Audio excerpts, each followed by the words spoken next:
ಬರೀ ಶಬ್ದ ಕಂಠಪಡೋದು ಭಾರಿ ಕಷ್ಟ. ಅರ್ಥ ಗೊತ್ತು ಭಾಳ ಸುಲಭ, ಬೇಡ ಅಂದರೂ ಭಯ ಬಂತು ಅಂತಾಗೆ.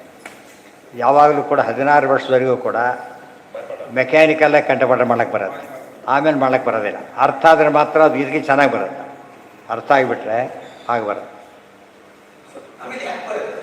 ಯಾಕೆ ಬರಲ್ಲ? ಅದನ್ನು ಕ್ಲೋಸ್ ಮಾಡಿಬಿಡ್ತಾರೆ. ಆ ಆ್ಯಪ್ ಹೋಯ್ತು, ಆ ಆ್ಯಪ್ ಇಲ್ಲ, ಈಗ ಮೆಮೊರಿ ಆ್ಯಪ್ ಇಲ್ಲ. ಈಗಿರೋದೆಲ್ಲ ಅನಾಲಿಸಿಸ್ ಬೇರೆ ಆ್ಯಪ್ ಹಾಕ್ಬಿಡ್ತಾರೆ.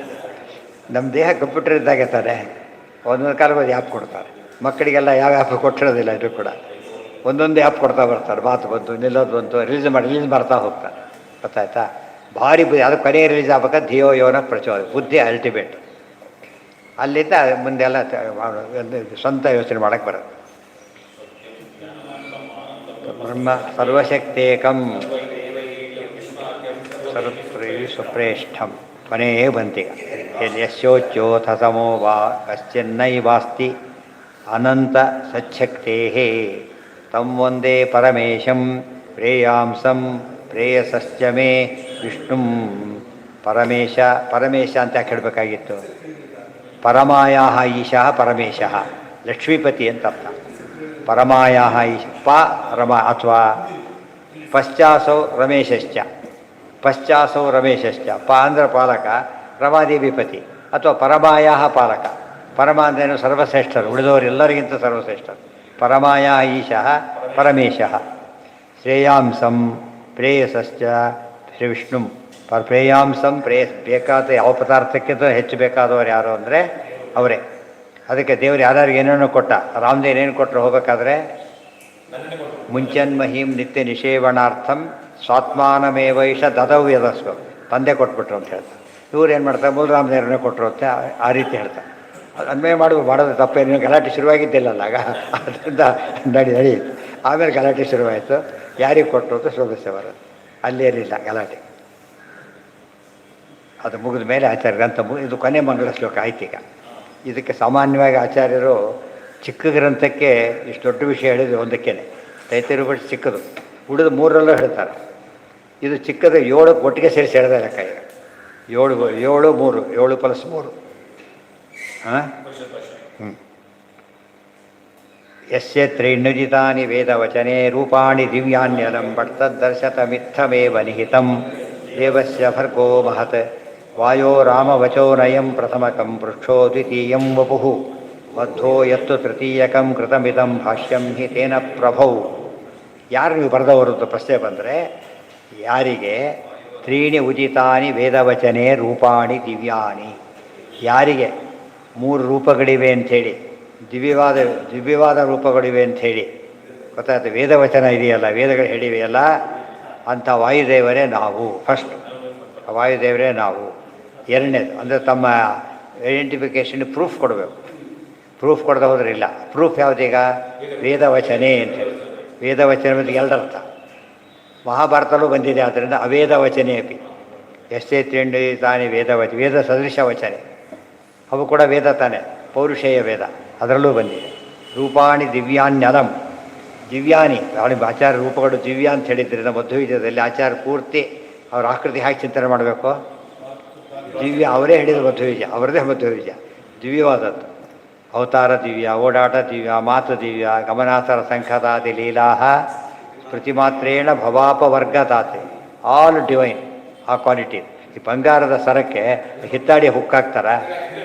ಯಾವ ಹುಕ್ಕಾಕ್ತಾರೆ? ಅದಕ್ಕೆ ಸುವರ್ಣದ ಹುಕ್ಕೆ ಹಾಕ್ತಾರೆ. ಹುಟ್ಟು ಯಾರಿಗೂ ಕಾಡೋದಿಲ್ಲ ಅಂತ ಹೇಳ್ಬಿಟ್ಟು ಸ್ಟೀಲ್ ಹಾಕಿದರೆ ಗೊತ್ತಾಯ್ತಾ? ಬಡಬಾರ್ದು. ಅದಕ್ಕೆ ಅದೇ ಇರಬೇಕು.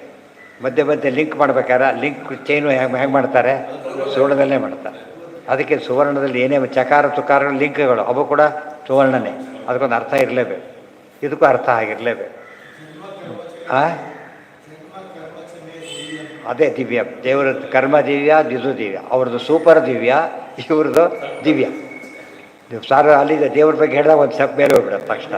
ಒಂದು ಸ್ಟೆಪ್ ಅನಂತ ಪಟ್ಟು ಮೇಲೆ ಹೋಗ್ಬೇಕು. ಆ ಪದ ಇಲ್ಲ, ಆದ್ದರಿಂದ ಸ್ವಲ್ಪ ಮೇಲೆ ಮಾಡಬೇಕಷ್ಟೆ. ಉದಾಹರಣೆ ನಾವು ಹಗಲೆಲ್ಲ ಹೇಳ್ತಿರ್ತೇನೆ. ನಾವೇನೋ ಇಂಥ ಗ್ರಾಫ್ ಆಗಿ ತೋರ್ಸೋಕೆ ಕೊಟ್ಟುಬಿಟ್ರೆ ದೇವ್ರನ್ನ ಇಲ್ಲಿ ಸೇರಿಸ್ಬೇಕು ನಾವೀಗ ಗ್ರಾಫಲ್ಲಿ. ಮಹಾಲಕ್ಷ್ಮಿ ಸೇರಿಸೋದೇ ಕಷ್ಟ. ಯಾಕಂದರೆ ಅವ್ರು ಕೋಟಿ ದೊಡ್ಡ ಮೇಲೆ ಸಿಗುತ್ತೀವಿ. ಅಷ್ಟು ಪ್ರಪೋರ್ಷನ್ ಇಷ್ಟು ಬಂದಿದ್ರೊಳಗೆ ಕೋಟಿ ಪಟ್ಟು ದೊಡ್ಡ ಪೇಪರ್ ಇರ್ಲಿಕ್ಕಾಗತ್ತಾ? ಆ್ಯಕ್ಚುಲಿ ಕೋಟಿ ಅರ್ಥ ಅಲ್ಲ, ಸೆವರಲ್ ಕ್ರೋರ್ಸ್ ಅದು. ದೇವರಿಗೆ ಡಿಸ್ಟೆನ್ಸ್ ತೋರಿಸ್ಬೇಕಾದ್ರೆ ಅರ್ಥ ಹೇಳ್ತಾರೆ ಅಷ್ಟೇ. ಜಸ್ಟ್ ಕೋಟಿ ಅಲ್ಲ ಅದು. ಅಂದ್ಬಿಟ್ಟು ಲಕ್ಷ್ಮೀದೇವಿನೇ ಆ ಗ್ರಾಫಲ್ಲಿ ತೋರ್ಸೋಕ್ಕೆ ಬರೋಲ್ಲ ಫಸ್ಟು. ಅವರು ತೋರ್ಸೋಕ್ಕೆ ಬಂದಮೇಲೆ ಇನ್ನೊಂದು ಗ್ರಾಫಲ್ಲಿ ಅವರು ತೋರಿಸ್ಬೇಕು, ಮತ್ತೊಂದು ಗ್ರಾಫಲ್ಲಿ ದೇವರು ಆ ಗ್ರಾಫಲ್ಲಿ ಅವರು ತೋರ್ಸೋಕ್ಕೆ ಬರೋಲ್ಲ. ಕೋಟಿಗೂ ಅನಂತಕ್ಕೆ ಎಷ್ಟು ವ್ಯತ್ಯಾಸ ಇದೆ? ಅನಂತ. ಅದು ಇದು ಗ್ರಾಫ್ಸ್ ಈ ಥರ ಇರಬೇಕು. ನಮ್ಮ ಬರೀ ಈ ದೇವ್ರು ನಾವು ಏನು ಹಾಕ್ಬಿಟ್ಟು ದೇವರು ಕೆಲವು ವಾಯುದೇವ್ರು ಹಾಕ್ಬಿಟ್ಟೆ ಹೋಯ್ತು. ಅವಾಗ ಏನಾಗುತ್ತೆ ಅಂದರೆ ದೇವರು ಸ್ವಲ್ಪ ದೊಡ್ಡವನಾಗ್ಬಿಡ್ತಾನೆ ಹೊರತು ಫುಲ್ ದೊಡ್ಡವನಾಗೋದೇ ಇಲ್ಲ. ನಾವು ಅನಿವಾರ್ಯ ಅಂತ ಹೇಳಬೇಕು ಹೊರತು ಬೇರೆ ದಾರಿನೇ ಇಲ್ಲ. ಮಧ್ವೋ ಎತ್ತು ಶ್ರುತಿ ನಮಗೆಲ್ಲ ಯಾಕಿದೆ ಬೇರೆ ಬೇರೆ ಎಕ್ಸಾಂಪಲ್ಸ್ ಕೊಡಬೇಕು ಅಂದರೆ ಆಯಾ ಫೀಲ್ಡಲ್ಲಿ ತಕ್ಷಣ ಅರ್ಥ ಆಗುತ್ತೆ. ಗ್ರಾಫ್ ಅರ್ಥ ಆಗಿರೋ ಬೇರೆ, ಈ ಥರ ಅರ್ಥ ಮಾಡ್ಕೊಂಡ್ರೆ ಬೇರೆ. ಆವಾಗ ಅವತ್ತು ಐಡಿಯಾ ಕ್ಲಿಯರಾಗಿ ಬರುತ್ತೆ. ಓ ದೇವರು ಇನ್ಕಂಪೇರೇಬಲಿ ಗ್ರೇಟ್ ಅಂತ ಗೊತ್ತಾಗ್ಬೇಕಾದ್ರೆ ಅದನ್ನು ಹೇಳಬೇಕು ನಾವು. ಜಸ್ಟ್ ಗ್ರೇಟ್ ಅಂತ ಹೇಳ್ಬೇಕಾದ್ರೆ ಇದು ಸಾಕು. ಉಳಿದ ವಾಯುದೇವರು ಶುರು ಮಾಡಿದ ಮೇಲೆ ಇನ್ನೂ ಪ್ರಾಬ್ಲಮ್ ಇದೆ. ಆ 200 ಥರದ ಸುಲಭ ಅಲ್ಲ, ಗೊತ್ತಾಯ್ತು. ಅವ್ರು 100 ಒಟ್ಟು 260 ಅಲ್ಲಿಂದ ಸ್ವಲ್ಪ ಅಷ್ಟಿಲ್ಲ, 100 ಯಾರಿಗೂ ಇಲ್ಲ. ಆಮೇಲೆ ಅಲ್ಲಿ ಮ್ಯಾನೇಜ್ ಮಾಡ್ಬೋದು ಅಷ್ಟೇ ಹೊರತು ಅಲ್ಲಿಗಿಂತ ಮುಂಚೆ ಸಾಧ್ಯ ಇಲ್ಲ. ಅದು ಮುಗೀತು. ಮೊದಲೇದು ಯಾವುದಪ್ಪ ಈಗ ಅಂತ ಕೇಳಿದರೆ ಆ ಹೇಗಿರೋ ರೂಪಗಳು ಏನು ಗೊತ್ತಾ? ದಿವ್ಯ ಅಂತ ಯಾತಕ್ಕೆ ಕೇಳಿದರು ಅಂದರೆ ಇತ್ತಮೇವ. 3 ರೂಪಕ್ಕೂ ಅದಕ್ಕೂ ವ್ಯತ್ಯಾಸ ಇಲ್ಲ. ಸ್ವಲ್ಪ ಯೋಚನೆ ಮಾಡಿ. ಇವತ್ತು ಅವತಾರ ರೂಪನ ಯಾವ ದೇವತೆಗಳು ಪೂಜೆ ಮಾಡೋದಿಲ್ಲ, ಇಬ್ಬರದೇ ಮಾಡೋದು, ಹರಿವಾಗಳು ಮಾತ್ರ. ಯಾವ ದೇವತೆಗಳು ಕೂಡ ಅವತಾರ ರೂಪಗಳು ಪೂಜೆ ಮಾಡಿ. ಯಾಕೆಂತ ಕೇಳಿದರೆ ಅವತಾರ ರೂಪ ಶಕ್ತಿ ಕಡಿಮೆ, 3 ರೂಪದ ಜಾಸ್ತಿ. ಆದ್ದರಿಂದ ಯಾವುದಕ್ಕೂ ಅಪ್ರೋಚ್ ಮಾಡ್ತಾರೆ ಅವರು 3 ಇವ್ರದ್ದು ಹಾಗಲ್ಲ. ಇತ್ತಮೇವ. ಮತ್ಸ್ಯ ಕೂರ್ಮ ವರಾಹ, ಪೂರ್ವರೂಪದ ವರಾಹ ದೇವಸ್ಥಾನ ಇದೆಯಲ್ಲ, ಶ್ರೀ ಕೂರ್ಮ ಮಿದ್ದೆ ಇದೆ ಆಯ್ತಲ್ಲ. ಬೇಕಾಷ್ಟು ನರಸಿಂಹರ ಕಿರ ಕಾಮನ್ನು. ಯಾತಕ್ಕೆ ಎಲ್ಲ ರೂಪದಲ್ಲೂ ಚೇಂಜ್ ಇಲ್ಲ ಅಂತೇಳಿ ನಾರಾಯಣ ರೂಪನೂ ಇದೆ, ಈ ರೂಪಗಳು ಇದೆ. ವಾಯುದೇವರಿಗೆ ಅವತಾರ ರೂಪದಲ್ಲಿ ಪೂಜೆ ಮಾಡ್ತೇವೆ. ಅವರೊಬ್ಬರಿಗೆ ಮಾಡೋದು, ಬೇರೆದಲ್ಲಿ ಮಾಡೋದಿಲ್ಲ. ಇಡೀ ದೇವತೆಗಳಲ್ಲಿ ಅವರೊಬ್ಬರಿಗೆ ಮಾಡೋದು. ಯಾಕೆ? ನೋ ಚೇಂಜ್ ಆಗ್ತಿಲ್ಲ. 3 ರೂಪ ಯಾಕೆ ಮಾಡೋದಿಲ್ಲ ಅಂದರೆ ನಿಮಗೆ ನೆಸಿಟಿ ಇಲ್ಲ ಅಂತ ಬಿಟ್ಬಿಟ್ರು ಅದನ್ನು. ಅಥವಾ ಶಾಪ ಕಾರಣ ಬಂತು, ಶಾಪ ಕೊಟ್ಟರು ಅಂಥೇಳಿ. ಅದು ಶಾಪ ಕೊಟ್ಟಿದ್ದು ಆ್ಯಕ್ಚುಲಿ ಯಾತಕ್ಕೆ ಗೊತ್ತು? ಶಾಪ ಈಸ್ ಅನ್ ಎಕ್ಸ್ಪ್ಲನೇಷನ್, ನಿಜವಾದ ಶಾಪ ಅಲ್ಲ ಅದು. 3 ರೂಪ ಬರಲೇ ಹೋಗಲಿ ಪ್ರಚಾರಕ್ಕೆ ಅದಕ್ಕೆ. ಅವತಾರ ರೂಪ ಇದು ಮತ್ತೆ ಹಾಕ್ಬೇಕೀಗ. ಎಲ್ಲ ಕೆಲಸ ಬ್ರಾಂಚಲ್ಲೇ ಆಗ್ಬೇಕಾದ್ರೆ ಹೆಡ್ ಆಫೀಸಿಗೆ ಹಾಕಿ ಹೋಗ್ಬೇಕು? ಅಲ್ಲೇನು ಸುಲಭ ಅದು. ಹೆಡ್ ಆಫೀಸ್ ದೂರ ಬೇರೆ, ಇದು ಹತ್ತಿರ ಪಕ್ಕದಲ್ಲೇ ಇದೆ. ಇಲ್ಲಿ ಹತ್ತಿರ ಬಂದೆ. ಅವ್ರು ಎಷ್ಟು ಹತ್ತಿರ ಇದ್ದಾರೆ? ಇವರು 800 ವರ್ಷ, ಅವರು 5000 ಚಿಲ್ಲರೆ. ಹತ್ತಿರ ಇರ್ಬೇಕಾದ್ರೆ ಅಷ್ಟು ದೂರ ಯಾಕೆ ಹೋಗಬೇಕು? ಅದು ಬಾಕಿ ಯೋಚನೆ ಮಾಡಿದೆ. ಅದು ಈ ಪಾಯಿಂಟೆಲ್ಲ ಕವರ್ ಮಾಡಬೇಕಲ್ಲಿ. ಈ ನಮಗೆ ಪ್ರಶ್ನೆಗೆ ಉತ್ತರ ಸಿಗುತ್ತೆ. ಇಲ್ಲ ಮೂಲ ರೂಪನ ಯಾಕೆ ಪೂಜೆ ಮಾಡೋದ್ರೆ ಉತ್ತರ ಅದೇ. ಮೂಲ ರೂಪ ಇಲ್ಲ ಅಲ್ಲ, ಆ ಕಾರಣ ಇದೆ, ಎಲ್ಲನೂ ಇದೆ, ಅಗತ್ಯ ಇಲ್ಲ. ಇದು ಬಂದುಬಿಡ್ತಾ ಅದರಿಂದ. ವಚನೆ ರೂಪಾಣಿ ದಿವ್ಯಾನಿ ಅಲಂ. ರೂಪಾಣಿ ಬಹುವಚನ, ಬಹುಪುರುಷ 3 ಇದ್ದರೆ ಬಹುವಚನ ಮಾಡ್ಬೋದು, ಸಂಸ್ಕೃತದಲ್ಲಿ ಮಾಡಬೇಕು. ನಿಹಿತಂ ದೇವಸ್ಯ ಭರ್ಗೋ ಮಹತ್. ಏನಿದು? ದೇವಸ್ಯ ಮಹತ್ ಭರ್ಗ. ದೇವ್ರ ಬಗ್ಗೆ ತುಂಬ ತಿಳ್ಕೊಂಡಿರೋದು ಅಂದರೆ ಈ ರೂಪ, ಈ 3 ವಾಯುದೇವರು ಮಾತ್ರನೇ. ಅಷ್ಟು ತಿಳುವಳಿಕೆ, ಸ್ಪಷ್ಟ ತಿಳುವಳಿಕೆ ಉಳಿದು ಯಾರಿಗೂ ಇಲ್ಲ. ವಾಯು ಮತ್ತು ಇನ್ನೊಂದು ಅರ್ಥ ಭರ್ಗ ಮಹತ್. ಭರ್ಗ ಅಂದ್ರೇನು? ಭರಣಗಮನಕರ್ತ. ಮಹತ್ ಅಂದರೆ ಮಹತ್ತತ್ವ ಅಭಿಮಾನಿ. ದೇವ ಅಂದರೆ ಪರಮಾತ್ಮ ಅಧೀನದಲ್ಲಿದೆ. ಈ ರೀತಿ ಬೇಕಾದಷ್ಟ ಮಾಡ್ಬೋದು ಅದಕ್ಕೆ. ಮೊದಲನೇದು ಯಾವುದು ಪ್ರಶ್ನೆ? ವಾಯೋ ರಾಮವಚೋನಯಂ ಪ್ರಥಮಕಂ. ಪ್ರಥಮಕಂ ರಾಮವಚೋನಯಂ ಋತಸ್ಯಧೇನ ಅನಯಂತ ಸಶ್ರುತಃ. ಬಡಿತ ಸೂಕ್ತ. ಬಡಿಥ ತದ್ವಪುಷೇಧಾಯಿ ಇತ್ತ ಬಡಿಥ ಇತ್ತ ಇತ್ತಮೇವ.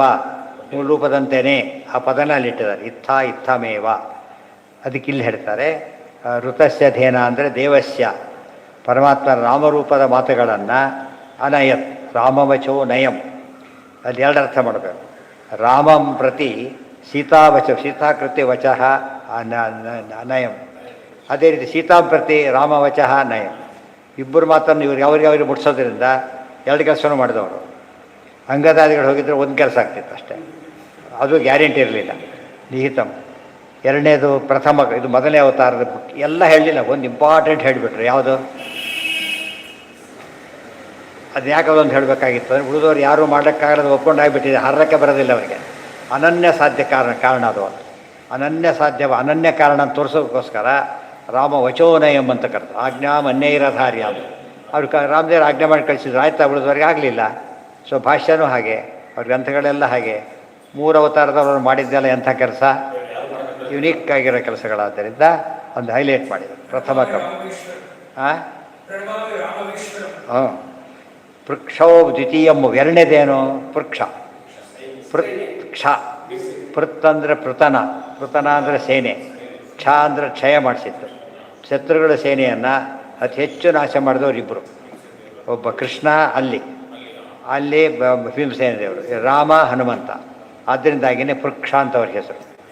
ಆದ್ದರಿಂದ ಬಹಿಷ್ಠ ಸೂಕ್ತನ ರಾಮಪರ ಅರ್ಥನೂ ಮಾಡಬೇಕು, ಕೃಷ್ಣಪರ ಅರ್ಥನೂ ಮಾಡಬೇಕು, ವ್ಯಾಸಪರ ಅರ್ಥನೂ ಮಾಡಬೇಕು. ಯಾಕೆ ಇವರಿಗೆ ಅಪ್ಲೈ ಆಗೋದು ಅವ್ರು ಜಾಸ್ತಿ ಅಪ್ಲೈ ಆಗಿದ್ರು ಕೂಡ.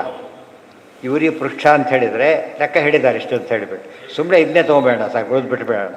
11 ಅಕ್ಷೋಹಿಣಿಯಲ್ಲಿ 6 ಅಕ್ಷಾಹಿಣಿ ಕೊಂದಿದ್ದು ಯಾರು? ಭೀಮಸೇನ ದೇವರು. ಆದ್ದರಿಂದ ಯಾರು ಪುರುಷ ಆಗ್ತಾ ಆಯ್ತಲ್ಲ, ಈಗ ಉಳಿದವರಾಗಲಿಲ್ಲ. ಆದರೆ ಇನ್ನೂ ಸೇರಿಸ್ತಾ ಹೋಗ್ಬಿಟ್ರು ಅಲ್ಲಿ ಲಕ್ಷಾಂತರ, ಅಲ್ಲಿ ಸೌಗಂಧಿಕ ಕಾಲಕ್ಕೆ, ಅಲ್ಲಿ ಕಾಲಕ್ಕೆ ಅವೆಲ್ಲ ಸೇರ್ತಾ ಹೋಗ್ಬಿಟ್ರೆ ಸಿಕ್ಕಾಪಟ್ಟೆ ಜಾಸ್ತಿ ಆಯಿತು. ಕೃಷ್ಣ 20 ಅಕ್ಷೋಣಿ ಕಂಸಂದು, 30 ಅಕ್ಷೋಣಿ ನರಕಾಸುರಂದು, 3 ಕೋಟಿ ಅಕ್ಷೋಣಿ ಕಾಲೇವನೊಂದು, 24 × 18, 23 × 18 ಜರಾಸಂಧಂದು. ಇವೆಲ್ಲ ಲೆಕ್ಕ ಹಾಕಿಬಿಟ್ಟು ಸಿಕ್ಕಾಪಟ್ಟೆ ಜಾಸ್ತಿ ಆಗುತ್ತೆ. ಆದ್ದರಿಂದ ಏನಾಯ್ತು ಅಲ್ಲಿಗೆ? ಅದಕ್ಕೆ ಪೃಕ್ಷ ಬೆಳೀತಾ ಸೂಕ್ತ ದೇವರಿಗೆ ಇನ್ನೂ ಇದು ಬೇಗ ಅರ್ಥ, ಇದಕ್ಕಿಂತ ಬೇಗ ಜಾಸ್ತಿ ಅಪ್ಲೈ ಆಗ. ಕೆಳಗೆ ಮಾಡಬಾರ್ದು, ಮೇಲವರೇ ಮಾಡಬೇಕು. ಅವರಿಗೆ ಮಾಡಿದ್ದೆಲ್ಲ ಮೇಲವರೇ ಮಾಡಬಹುದು. ಮೇಲವ್ರಿಗೆ ಎಕ್ಸ್ಕ್ಲೂಸಿವ್ ಇದ್ದರೆ ಕೆಳಗೆ ತರಬಾರ್ದು. ಅಂಗವದೀಶಿತು ಪ್ರಧಾನಾಂಗಂ ಹಿ ಮಾರುತಿ. ಪ್ರಾಣಾಗ್ನಿ ಸೂಕ್ತ. ಉಳಿದವರಿಗೆ ಅಗ್ನಿ ಸೂಕ್ತ ಅಷ್ಟೇ, ಅದು ಪ್ರಾಣಾಗ್ನಿ ಸೂಕ್ತ ಅಲ್ಲ ಉಳಿದವರಿಗೆ. ಅದಕ್ಕೆ ಅಗ್ನಿ ಹೌದು, ಈ ಅಗ್ನಿ ಬೇರೆ. ಮುಂದೆ ನೋಡಿ ಸಾರಸ್ಯ ಅದು. ಪೃಕ್ಷೋ ದ್ವಿತೀಯಂ ವಪುಹು ಮಧ್ವು. ಯಾಕೆ ಅದನ್ನು ಯಾಕೆ ಸೈನ್ಯ ಕೊಂದಿದ್ದು ಹೇಳಬೇಕು ಅಂದರೆ ಬಲಕಾರ್ಯದ ರೂಪ. ಬಲಕಾರ್ಯ ಗೊತ್ತಾಗೋದು ಎಷ್ಟು ಜನ ಕೊಂದರು ದುಷ್ಟರನ್ನ ಅಂತ ಹೇಳಿದ್ಮೇಲೆ ಗೊತ್ತಾಗೋದು. ಅದಕ್ಕೆ ಪೃಕ್ಷ ಹೇಳಿಬಿಡಿ. ಇದು ಜ್ಞಾನ ಕಾರ್ಯದ ರೂಪ. ಅದು ಮಧ್ವು ಮಧ್ವ ಏನು ಮಾಡಿರೋ ಅಂತ ಹೇಳಲೇ ಇಲ್ಲ. ಯಾಕೆ? ಹೆಸರಲ್ಲೇ ಇದೆ ಆನಂದ ತೀರ್ಥ ಅಂತ. ಮಧು ಆನಂದ ತೀರ್ಥ. ಆದ್ದರಿಂದ ಮಧ್ವ ಶಬ್ದದಲ್ಲೇ ಅರ್ಥ ಬರೋದ್ರಿಂದ ಹೇಳಕ್ಕೆ ಹೋಗೇ ಇಲ್ಲ. ಬೆಂಕಿ ಅಂತ ಮತ್ತೆ ಸುಡುತ್ತೆ ಅಂತ ಹೇಳಬೇಕಾ? ಆ ಥರ. ಮಧ್ವು ಎತ್ತು ತೃತೀಯಕಂ ಕೃತವಿದಂ. ತೃತೀಯಕಂ ಅಂತ ಮಾಡಿದಾಗ 3 ವಾಯುದೇವ ಕಾ ಅಂದರೆ ವಾಯುದೇವರು ಅಂತ ಅರ್ಥ ಇದೆ. ಆ ಅರ್ಥ ಮಾಡೋಕ್ಕೂ ಬರುತ್ತೆ. ಕೃತಂ ಇದಂ ಭಾಷ್ಯಂ ಹಿ ತೇನ ಪ್ರಭು. ಈ ಭಾಷ್ಯವನ್ನು ಅವರು ಪ್ರೀತಿಗೋಸ್ಕರ ಬರೆದಿದ್ದೇವೆ ಅಂತ ಹೇಳಿದ್ದರಿಂದ ಬರೆದವರು ಮಹಿಮೆ ಹೇಳಿದರು. ಸೊ ಮೂಲ ರೂಪ, ಅವತಾರ ರೂಪ, ಪ್ರಭಾವ. ಅವತ್ತು ಮೂಲದಲ್ಲೂ ಕಾಮನ್ ಏನು ಅಂದರೆ ದೇವರ ಆರಾಧನೆ. ಚಿನ್ನ ಭಾಗವತ ಧರ್ಮ ರಥತ್ವ ಪ್ರಧಾನಕ ಎಲ್ಲ ಬಂದೋಯ್ತು. ಒಂದು ಶ್ಲೋಕ ಸರಿಯಾಗಿ ಅರ್ಥ ಮಾಡಿಕೊಂಡ್ರೆ ಅಭಿಷೇಕಾರಕ್ಕೆ ಹೇಳಬೇಕು ನಿತ್ಯ. ಅದನ್ನು ಸ್ಪಾಟೆಸ್ಟ್ ಬಡಿತಾ ಸೂಕ್ತ. ಎಲ್ಲ ಅರ್ಥ ಕ್ಲಿಯರಾಗಿ ಕೊಟ್ಟಿರ್ತಕ್ಕಂಥದ್ದು. ಅಲ್ಲಿಗೆ ಆ ವಿಷಯ ಮುಗೀತು. ಆಗ ಶುರು ಮಾಡಿದ್ದು ಬಿಡ್ತಾರಾ? ಆ ಸೂಕ್ತ ಒಪ್ತೀವಿ, ನಿಮ್ಮ ಅರ್ಥ ಒಪ್ಪೋದಿಲ್ಲ ಅಂತಾರೆ. ಸೂಕ್ತ ಒಪ್ಪಲೇಬೇಕು, ರೀತಿ ವೇದ ಪಾರಾಯಣ ಹೇಳಲೇಬೇಕು. ಮಧ್ವ ಅಂತ ಹೇಳ್ತಾನೆ ಇರಬೇಕು, ಅವ್ರು ಬಿಡಾಗಿಲ್ಲೇ ಇಲ್ಲ. ಆದರೆ ಇಲ್ಲೇನಾಗಿದೆ, ಅದೇ ಅರ್ಥ ಅಂತ ಹೇಗೆ ಹೇಳ್ತೀರಿ ನೀವು? ಬೇರೆ ಅರ್ಥ ಬರೆದವರಿದ್ದಾರೆ, ಬೇರೆ ಅರ್ಥ ಬರೆದಿದ್ದಾರೆ, ಸುಮ್ಮನೆ ಬರೆದಿದ್ದಾರೆ, ಆಧಾರ ಕೊಟ್ಟಿಲ್ಲ. ವಿತ್ ಕೊಟೇಶನ್ ಕೊಡ್ತೀವಿ ಅಂತ ತೋರಿಸ್ತಾರೆ. ಪ್ರಮಾಣ ಸಮೇತ ಹೇಳಿಬಿಡ್ತಾರೆ. ನಾಳೆ ಅದು ಏನು ಪ್ರಮಾಣ ಅಲ್ಲಿ ನಾಳೆಗೆಲ್ಲ ಮುಗಿದೋಗುತ್ತೆ. ಹೇಳ್ಬೋದಲ್ಲ, ಹೇಳಲೇಬೇಕು. ಹೌದು ಹೇಳು. ಜಾಸ್ತಿ ಆಗುತ್ತೆ ಬಿಡಬಾರ, ಪುಣ್ಯ ಜಾಸ್ತಿ ಆಗುತ್ತೆ, ಟೈಮ್ ಜಾಸ್ತಿ ಆಗುತ್ತೆ, ಪುಣ್ಯ ಜಾಸ್ತಿ ಆಗುತ್ತೆ.